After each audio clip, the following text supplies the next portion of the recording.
Salam dalam kasih Tuhan kita Yesus Kristus. Shalom.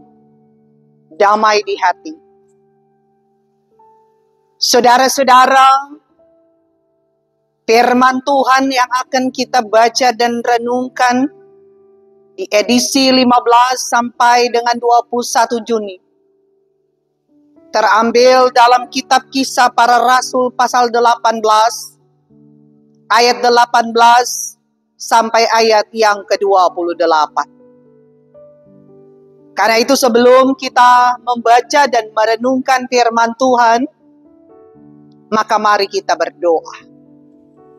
Terima kasih ya Tuhan Yesus, untuk kesempatan kami boleh belajar lagi dalam kebenaran firman.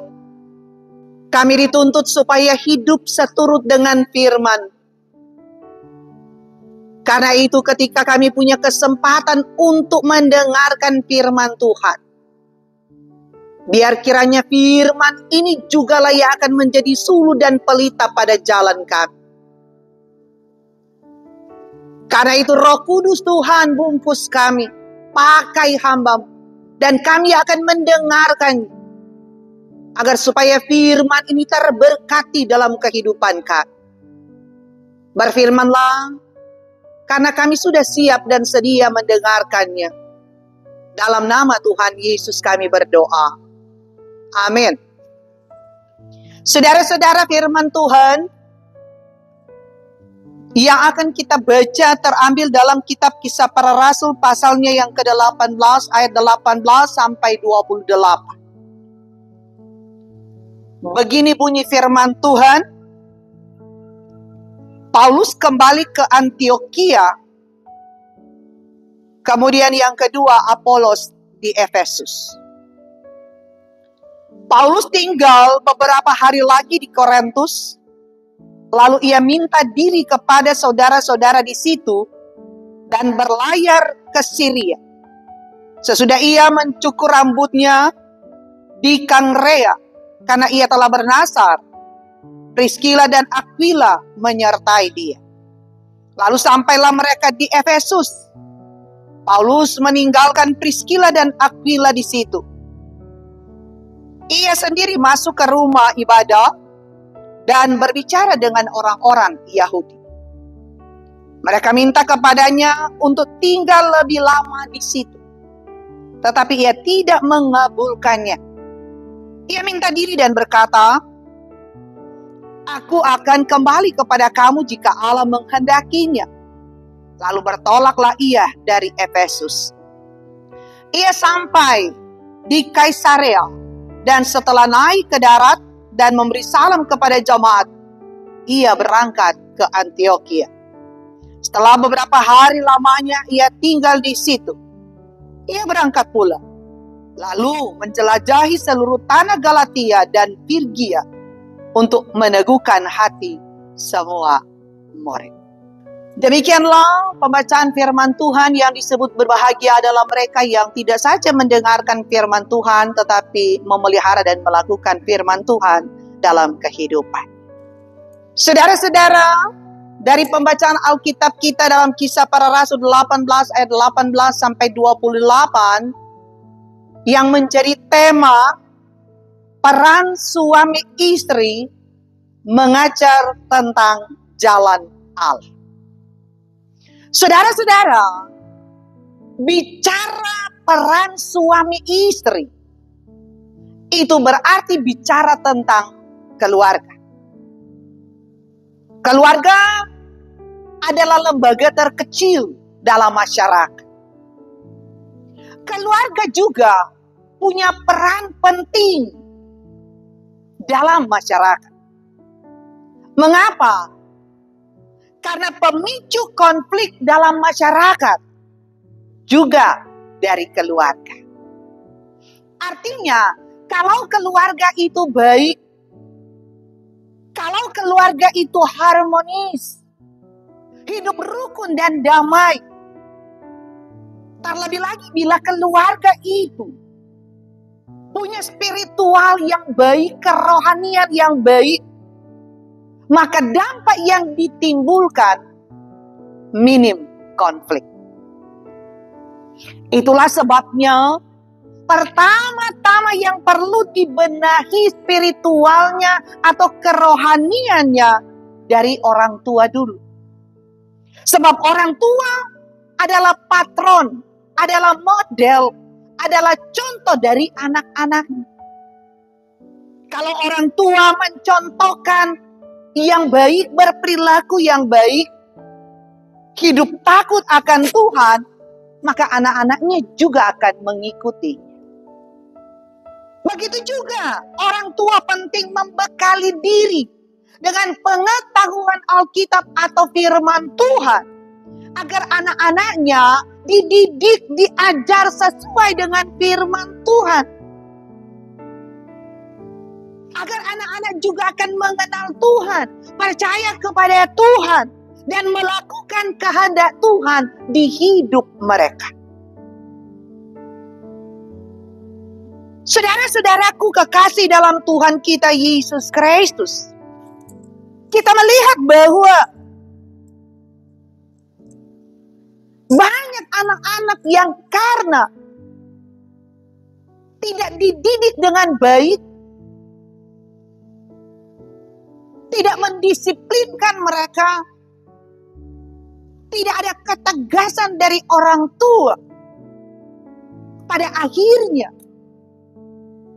anak-anak itu bertumbuh menjadi anak-anak yang susah diatur, yang tidak menghargai orang tua, yang tidak menghormati orang tua, yang tidak mau mendengarkan lagi orang tua. Sehingga ada ungkapan yang mengatakan bahwa lebih baik masih kecil anak itu menangis daripada ketika dia besar, kita orang tua lah yang menangis karena melihat perilaku kelakuan dari anak-anak kita. Sebab pada kenyataannya yang bisa kita lihat di dunia sekarang ini, ada banyak orang tua yang takut kepada anaknya dan bukan anak takut kepada orang tua. Hidup seakan-akan sudah terbalik. Dan ini dampak dari orang tua yang tidak tegas, yang tidak keras, dan tidak disiplin dalam mendidik dan mengajar anak-anak. Saudara-saudaraku kekasih dalam Tuhan kita Yesus Kristus, ketika kita melihat ayat 18 sampai 23, di sini juga kita melihat peran dari suami istri, dari keluarga. Suami istri ini adalah disebutkan sebagai Priscilla dan Aquila. Apa peran mereka? Yang bisa kita lihat dari ayat 18 sampai 23 ini. Di sini suami istri ini mendampingi Paulus dalam perjalanan misionaris. Priscilla dan Aquila dan Paulus, mereka ini adalah satu profesi sebagai tukang kemah. Bahkan selama beberapa waktu mereka pernah tinggal bersama. Karena apa? Karena suami istri ini mau menopang pelayanan dari Paulus. Sehingga lewat pembacaan kita, di sini Paulus memulaikan perjalanan misi ketiganya. Paulus berangkat untuk mengunjungi jemaat-jemaat yang didirikannya pada perjalanan pertama dan keduanya. Di mana dalam perjalanannya yang ketiga ini, Paulus ingin mengetahui perkembangan jemaat atau pertumbuhan iman jemaat yang sudah dimenangkan jiwa mereka. Artinya bahwa Paulus begitu peduli dengan keberadaan hidup jemaatnya. Dan itulah yang membuat Paulus tidak hanya berada di satu tempat saja, tetapi dia harus berpindah dari tempat yang satu ke tempat yang lain, sebagaimana diceritakan oleh pembacaan Alkitab kita. Ketika dia ada di Korintus, kemudian dia juga melanjutkan penginjilannya di Efesus. Sebelum ke Efesus dia singgah di Syria. Kemudian dari Efesus dia berangkat ke Kaisarea, kemudian ke Antioquia. Selanjutnya menjelajahi seluruh tanah Galatia dan Frigia. Saudara-saudaraku kekasih dalam Tuhan kita Yesus Kristus, ketika Paulus melanjutkan penginjilannya, dia harus berpisah dengan Priscilla dan Aquila di Efesus. Di mana kita melihat juga bahwa di Efesus, Priscilla dan Aquila suami istri ini juga akhirnya bertemu dengan Apolos. Saudara-saudara, perjumpaan suami istri ini dengan Apolos terjadi ketika mereka mendengarkan Apolos berkhotbah di rumah ibadah. Mereka tidak hanya saling mengenal satu dengan yang lain, tetapi juga saling melengkapi. Rupanya khotbah Paulus belum lengkap atau masih ada yang kurang. Karena ketika Priscilla dan Aquila mendengarkan khotbahnya, maka mereka melihat bahwa dia hanya menyampaikan ajaran dari Yohanes Pembaptis yang menekankan pada pertobatan sebagai persiapan menyambut Mesias. Artinya bahwa yang kurang di sini, yang belum lengkap di sini karena Apolos belum menjelaskan tentang jalan Allah. Yang bicara tentang keselamatan Tuhan Allah. Di mana Yesus Kristus harus menderita, mati, disalibkan, bangkit dari antara orang mati dan naik ke sorga. Makanya atas kekurangan penyampaian itu membuat Priscilla dan Aquila memanggil Apolos ke rumah mereka dan mengajarkan tentang jalan Allah itu. Saudara-saudara yang dikasihi Tuhan, yang hebatnya dari seorang Apolos, sekalipun dia fasih dalam berbicara, dia mahir dalam soal-soal kitab suci, ternyata Apolos juga adalah orang yang tidak sombong, tetapi rendah hati. Buktinya, ketika dia dipanggil untuk belajar, maka dia mau melakukan. Dia mau merespon kebaikan dari Priscilla dan Aquila. Ia tidak pernah merasa cukup dan puas dengan pengetahuan yang ia miliki. Sebaliknya suami istri ini pun, mereka bersedia untuk mau mengajarkan. Apolos itu juga tanda bahwa mereka juga adalah orang-orang yang punya kerendahan hati. Kita melihat bagaimana pekerjaan Roh Kudus terhadap suami istri, Priscilla dan Aquila. Yang ketika mendapati ada yang kurang, ada yang belum lengkap, mereka tidak mempermalukan dia, Apolos, di muka umum. Tapi secara diam-diam mereka memanggil untuk datang ke rumah mereka untuk membekali Apolos supaya dia mengetahui tentang jalan Allah. Saudara-saudara kekasih dalam Tuhan kita Yesus Kristus, sebab biasanya sifat orang sombong selalu merasa paling benar, paling hebat, paling pinter, paling tahu, atau maha tahu, paling jago. Sifat orang yang sombong, suka meremehkan orang lain, suka menganggap rendah orang lain, senang mengkritik, tapi sulit menerima kritikan orang lain. Dan itu tidak ada kepada suami istri Priscilla dan Aquila, tetapi juga kepada Apolos. Sehingga karena kerendahan hati mereka, membuat mereka saling melengkapi. Membuat mereka saling menerima masukan. Saudara-saudara, dan kita melihat akibat dari kerendahan hati Apolos yang mau menerima.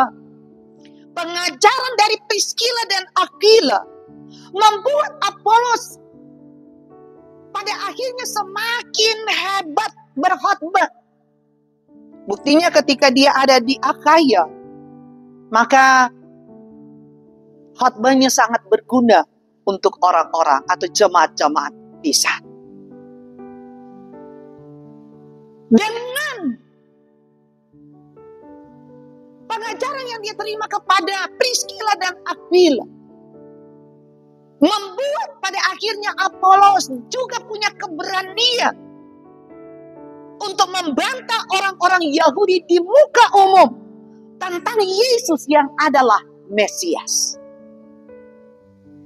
Saudara-saudara, di sini kita belajar bahwa penting sekali bersinergi dengan pasangan kita, dengan teman pelayan kita, dengan sesama kita untuk dapat memajukan pelayanan itu.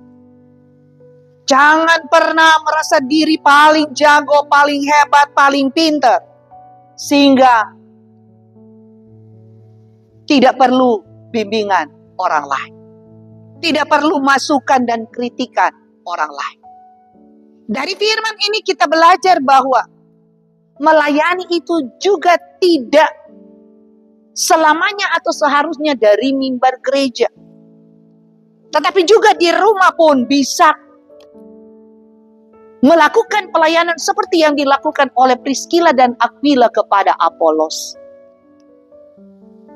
Karena itu dari rumah atau keluarga, firman diberitakan, pengajaran dilakukan agar karakter dibentuk sehingga keluarga dapat menjadi berkat bagi orang lain. Semua dimulai dari rumah kita masing-masing, kepada keluarga kita dulu, baru kepada orang lain. Karena itu, belajar dari firman Tuhan ini, pentingnya kita membekali hidup kita dengan firman Tuhan. Tuhan memberkati, terpujilah nama Tuhan. Amin. Mari kita berdoa. Terima kasih Tuhan Yesus atas firman yang kami boleh dengarkan. Kami percaya firman ini Tuhan tidak lalu dengan sia-sia, tapi firman ini juga akan memberkati sekalian kami.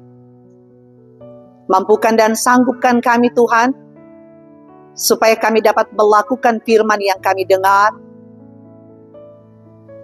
supaya melalui firman-Mu Tuhan, hidup kami akan dibimbing, dituntun, diarahkan, supaya menyenangkan dan menyukakan Tuhan. Berkati semua yang telah mendengarkan firman-Mu dengan segala berkat-berkat yang mereka butuhkan. Sehat kuat menjadi bahagian kami semua. Di dalam nama Tuhan Yesus, kami berdoa mengucap syukur kepada-Mu Tuhan. Amin. Saudara-saudara, demikianlah firman Tuhan melalui pembacaan kita dalam Kisah Para Rasul pasal 18 ayat 18 sampai 28. Kiranya firman Tuhan ini akan boleh menjadi berkat untuk kita semua. Tuhan Yesus memberkati. Shalom, damai di hati.